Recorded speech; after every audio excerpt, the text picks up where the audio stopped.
United States is cooking up something big behind the scenes, something huge. I'm telling you right now. They've been working with DLT technologies and experimentation for a long time. We already know that. Put that to the side, but keep that in mind. Now, what they also had begun about a year and a half ago, maybe a little bit more than that, but that's how long I've been following this.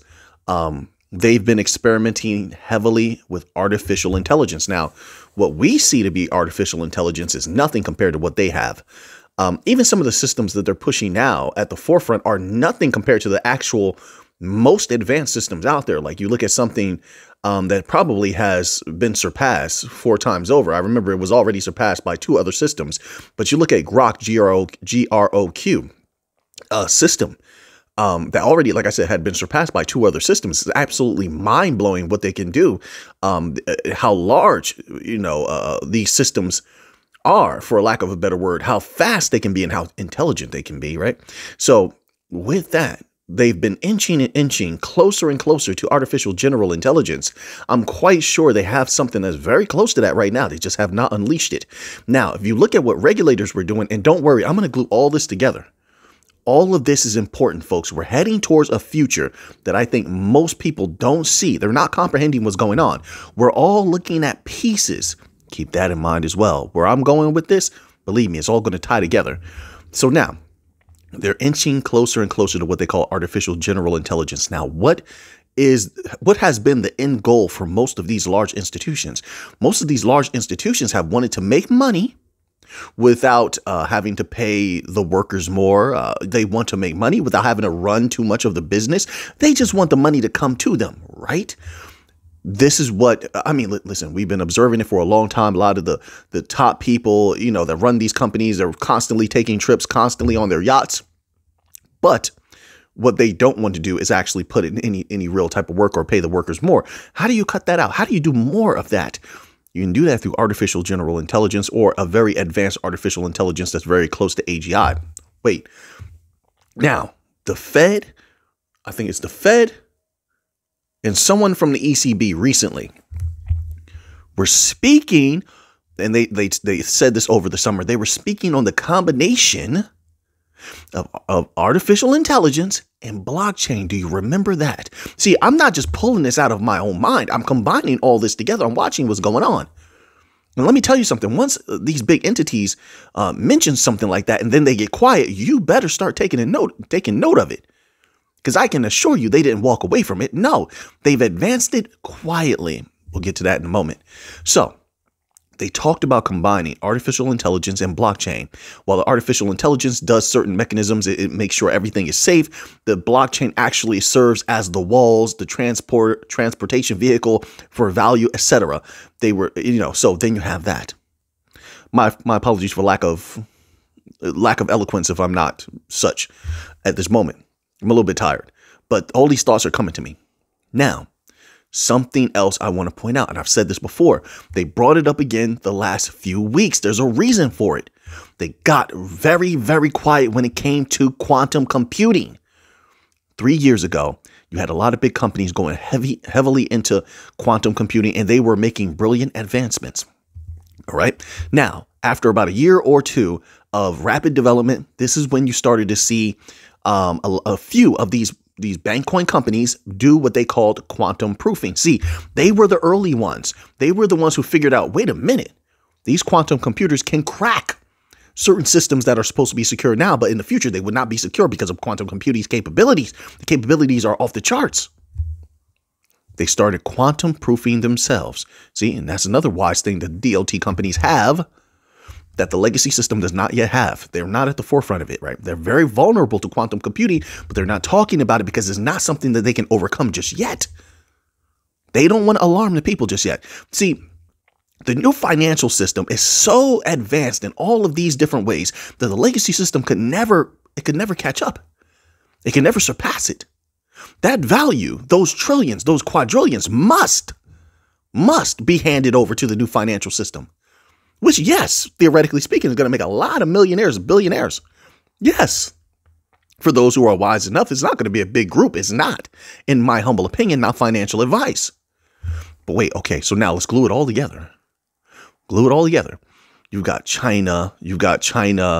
And the BRICS nations. You got the West. Everyone talking about DLT right now, which, yes, they do want to keep a lot of it under wraps. That's why I make some of the titles I do, because it's true. They don't want you knowing a whole lot of these things. They don't want you reading deeply into it at all. They want superficial thought.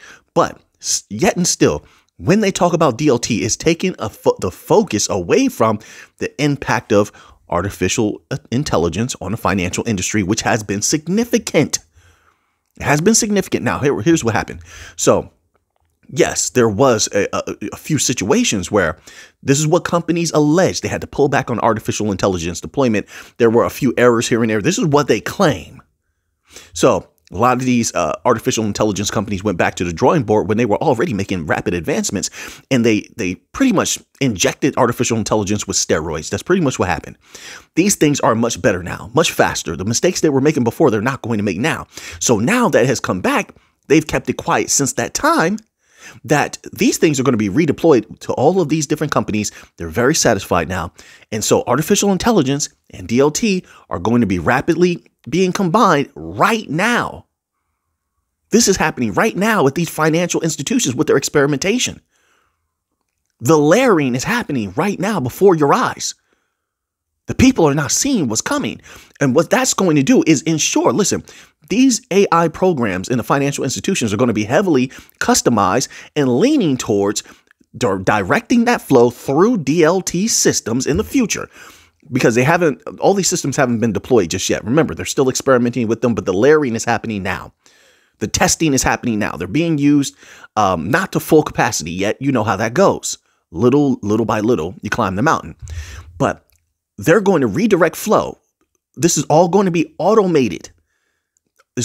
Listen, if you know anything about automation in the business, this is where the future is heading. Everything will be fully automated, but instead of it being automated through companies, like this company does this automatically, through programs, certain basic archaic programs. No, it'll be led through artificial intelligence that will orchestrate everything. It will orchestrate everything. It's already capable of that. Some of these artificial intelligence programs, if you pay a good dollar, could run almost the entirety of your business right now. I mean, it's questionable if you want to actually trust it or not, but they can do that. But now, so you have that. So now, later on, now that they're experimenting with the companies using artificial intelligence at the same time as DLT, and that directing the flow of value and directing tokenization, making sure everything is organized, making sure everything is secure. I mean, they're going to have this AI doing everything. It already can. That's going to ensure that all that value comes through the new financial system. Wait, this is where quantum computing comes in. Because yes, although artificial intelligence is very, very fast, and you have DLT systems that are also fast. Now, when it comes to scaling, it comes to upgrading, things like that, when quantum computing is introduced, that's when everything gets a hit of steroids, for lack of a better word. Everything gets that much more powerful, that much more more quick. It'll be much faster. Artificial intelligence now has the capability of directing value and making decisions at a rate and scale that is just unfathomable to most human minds. I mean, we're talking about movement of value 24/7, 365, and intelligent decision making when it comes to policy. That's another thing. They keep talking about policy, but here's the thing that they're not telling the people. When it comes to monetary policy, a lot of this monetary policy will be gone over and will be sheared up by artificial intelligence, not necessarily the people. It'll give the people a summary of what is going on. They're already doing that now. I've heard, listen, unless these articles were lying, and sure, maybe they were. That's definitely possible. I don't think that they are, because people in the college settings are already using, in school settings are already using artificial intelligence to summarize certain things. Monetary policy will be summarized and sheared up by artificial intelligence, which will look at it and say, hey, listen, this is a problem here. This is good. This is what we need to do. And so it will negate those complaints of, we have a problem with linking the DLT systems, as far as interoperability on a certain level where different different regions and different sectors have different monetary policy. You know all this verbiage that they talk about. My apologies if I don't find the right words right now, but you understand what I'm saying. They say this all the time. That's not going to matter, because what artificial intelligence is going to do at a lightning pace is find commonalities within the monetary policies that line up, or it will line them up themselves. And then, I mean, the lesser, I hate to say it like this, but the lesser human intelligences, and my apologies, but the policymakers of these last few years have not been the most brilliant. My apologies, folks, but I just have to call it how I see it. They will not be able to disagree with artificial intelligence that's making these very wise decisions for, and so then that negative aspect is negated, which then does what? That means that there is literally nothing holding back the flow of value. We're talking about, listen, what it boils down to is this: with the new financial system and the bank coins, with what I'm talking about right now, what it boils down to is the possibility, if they pull this off. We know human error can come in. We know people can make mistakes and things can break down. We know that. We know that's a possibility, but there's also a possibility if this all goes to plan. This is another reason why they've been delaying everything, because it's not just about the DLT deployment. It's not just about the bank coins being placed here and there. And, and they need a little bit extra time, because what they're trying to do is bigger than what most of us is looking at. We're looking at one block in the pyramid. You got to understand, a lot of these people think in a pyramidal way. They think about all of these different blocks, and then they say to themselves, what do we want to be the capstone of the pyramid? There's always a capstone, a little piece on top. And that's where the United States comes in. Listen, folks, I'm telling you, there's been a lot of money being shifted around behind the scenes. That's number one. I know you've seen articles. There's a lot of money that goes supposedly missing. We know that money's not really missing. Oh, they couldn't do the audit. They couldn't do the audit because they chose not to do the audit. And everybody knows they're doing it on purpose. You have special programs that at a certain level of classification, nobody knows what those special programs are. But those special programs are meant in the end to make the United States the most dominant possible that it could possibly be. That's what those special programs are all about. This is why you have the different levels of classification. This is classified this level, so these people get to know about it. This is classified at this level, so they get to know about it. And it's all on a need to know basis. And they feel like most people don't need to know. But with the shifting of capital and the supposed disappearing of capital, we don't know where we put this money. This money just disappeared. Just billions of dollars disappeared. Ridiculous. Poppycock. Balderdash. Nonsense. No, they know it is with special programs. So we can assume, of course, it's just an educated guess. But those, I believe, a lot of that capital is going to the combination of this program. And what we're looking at is a mega system. A mega system being put together that will make, if it can be pulled off, it will make the United States become the top of all of those blocks, the top of that pyramid that the world is becoming, the top of what is fragmentation. And once you're at the top and you have artificial intelligence, or AGI, artificial general intelligence, which you customize and you make it heavily Western leaning. You make it heavily Western leaning. So you have the absolute best of the best DLT systems, right? You're working with the best companies in the world that everybody else is clamoring over. That's number one. You have the absolute best of the best artificial intelligence, right? That everyone loves. And, allegedly, it slowed down. It didn't slow down. The development behind the scenes is through the roof. But to the people, because they don't see a new Chat GPT or Pi or Perplexity, they say, it must have slowed down. No, it did not. They didn't see a new image generator. Do you think that's all that artificial intelligence can do? Is help people with their daily task and make some pictures? Absolutely not. That's just what they offer to the people. But anyway, so you have the absolute best of the best of that, directing heavily the flow of value to your systems. All the other systems will get a bite to eat.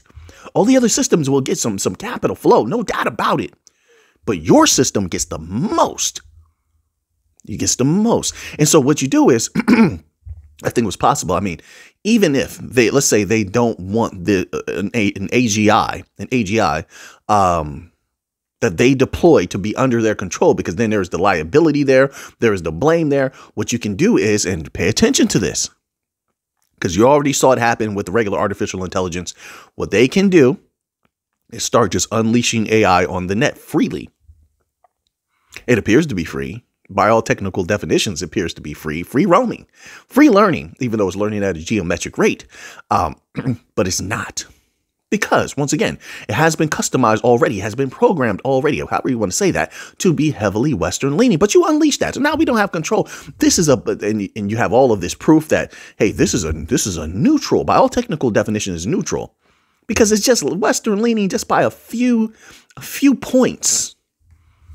A few points is negligible. That's what the people will say.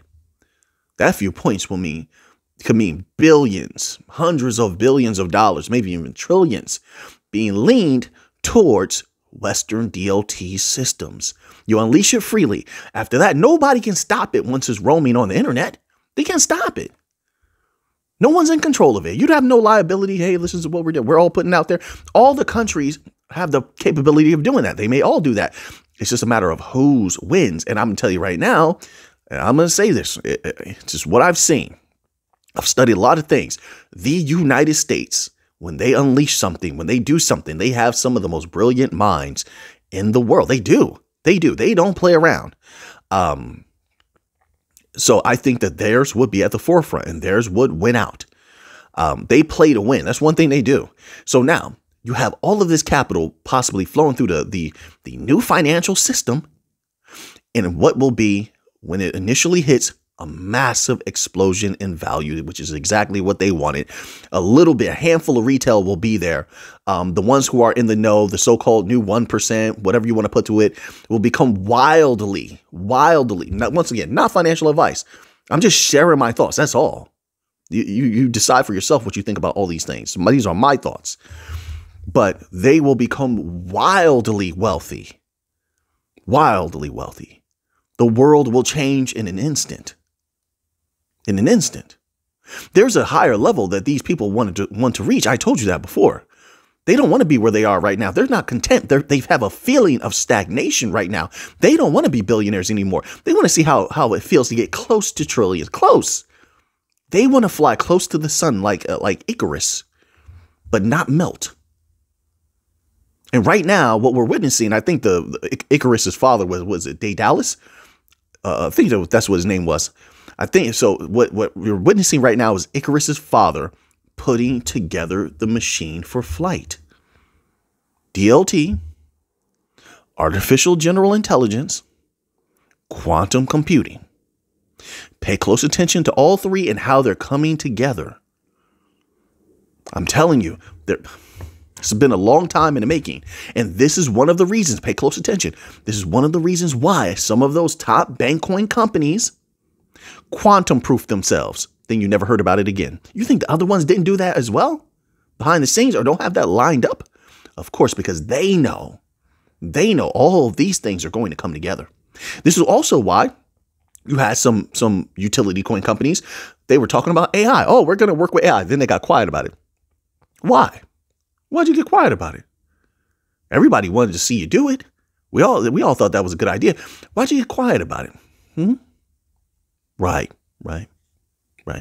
You see, so these are the thoughts that I'm having right now. Just some of them. I could go deeper, but the video would be much longer. There's so many little details. There's so much little technical information that's involved.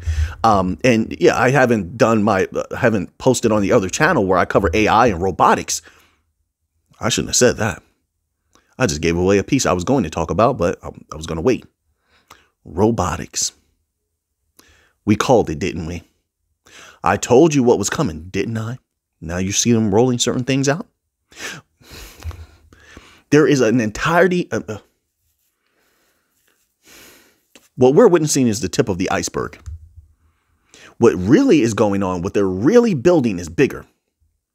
Think about, once again, blocks, blockchain, think like a pyramid, all of these different pieces. AGI is a block. Artificial intelligence is a block. DLT is a block. Quantum computing is a block in the pyramid. And so is robotics.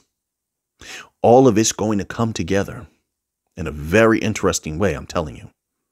That will be the new system. The new financial system is merely a piece of it. the piece that's going to bring the value and wealth. There's an equal opposite to everything. So that's the good part where there's going to be this massive value made. What's that opposite part? I wonder what you're thinking.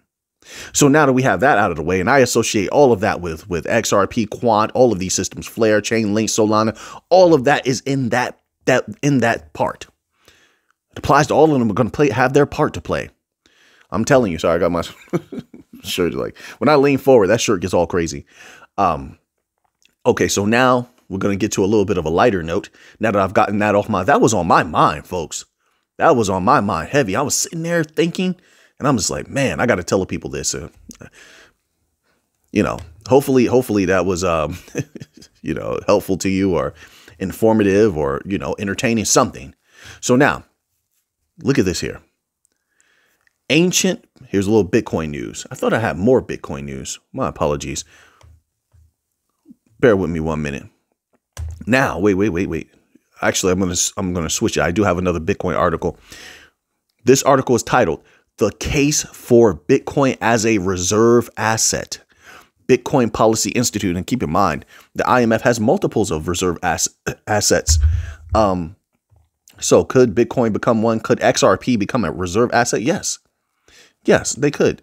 Will they? Who knows? I don't know. We shall see. But this is what the article says. According to the paper, central banks collectively hold $2.2 trillion in gold as of Q1 2024 and continue to expand their gold allocations. What is the connection you're trying to make here? Because gold is respected and a long time,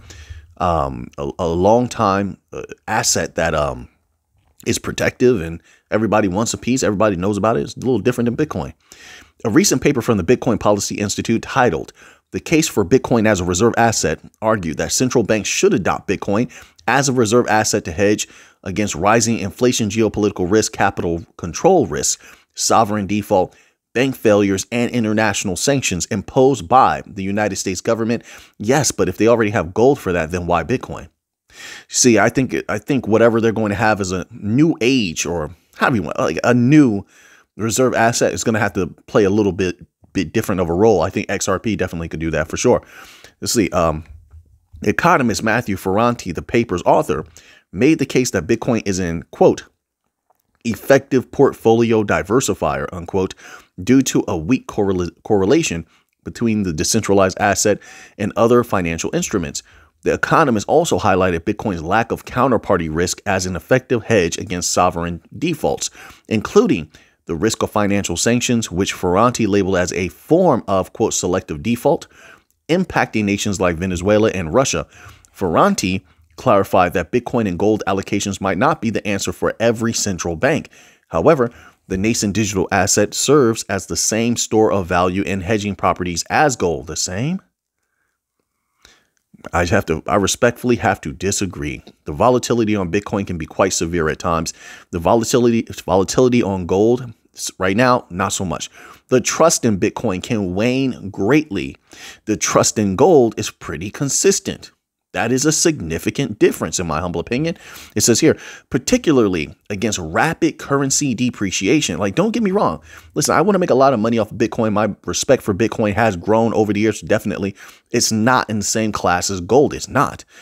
I would never let go of my gold. That's not going to happen. Like my silver, those are so long term. You might as well not even ask me about it, about me holding it, because the answer is going to be yes. I have some gold. Like, it's just simple as that. Bitcoin, I don't know Bitcoin would ever be like that. It says here, the Bitcoin Policy Institute. I'm just highlighting the differences, for a long time, gold supporters and lovers like myself, between that and Bitcoin. And I think the central banks feel the same way. But like I said, anything's possible. The Bitcoin Policy Institute's paper echoed calls from presidential candidates and U.S. lawmakers to establish Bitcoin as a strategic reserve asset of the United States Treasury Department. Yeah, that sounds good. Do it. That sounds good. Listen, I mean, why? I don't understand that. A lot of people, when they're campaigning for something, they say all types of wild stuff and make all types of promises, and it doesn't happen. Not to say that I don't know who made this, but until they do it, to me, it holds very little weight. But for anyone who wanted Bitcoin as a reserve asset, I suppose that sounds very good, right? In an interview with Maria Bartiromo. Okay, so then they go into a little bit of that kind of stuff there. MicroStrategy CEO and Bitcoin thought leader Michael Saylor praised the Bitcoin Strategic Reserve Initiative as the 21st century equivalent of the Louisiana Purchase. For context, former U.S. president, and founding father Thomas Jefferson purchased the Louisiana territories from France for $15 million in 1803, doubling the geographic area of the United States at the time. That's another thing. The control over Bitcoin is going to shift greatly if that does happen. And the volatility is going to be insane. You see what happened? Do you see what happened when Germany had to sell all of their Bitcoin recently over the summer? The volatility that occurred. I mean, so many dynamics of Bitcoin will change. And that's another reason why I think in the future, once these big companies take over and that there's a much, much higher low on Bitcoin, the energy of crypto will shift to something else. And I don't think it's going to be Ethereum. There's so many things questionable with Ethereum right now. I don't think it's going to be Ethereum. The heir to the throne, so to speak, I think will be either XRP or Solana. They're the two ones up next that it doesn't seem like they're going to have a lot of problems in the future. The companies are doing great. They're led by people who are not really worried about who's using it for what. And to me, I think that's delicious to a lot of people. They both have room to grow. They're both still rapidly developing. I think they're up next. Despite the popularity, the strategic reserve idea among Bitcoin holders, not everyone is on board with the effort. I can see why. All right. So now that you have that information, what are you going to do with it? I know what I'm going to do with it. So until next time, let's get to the money.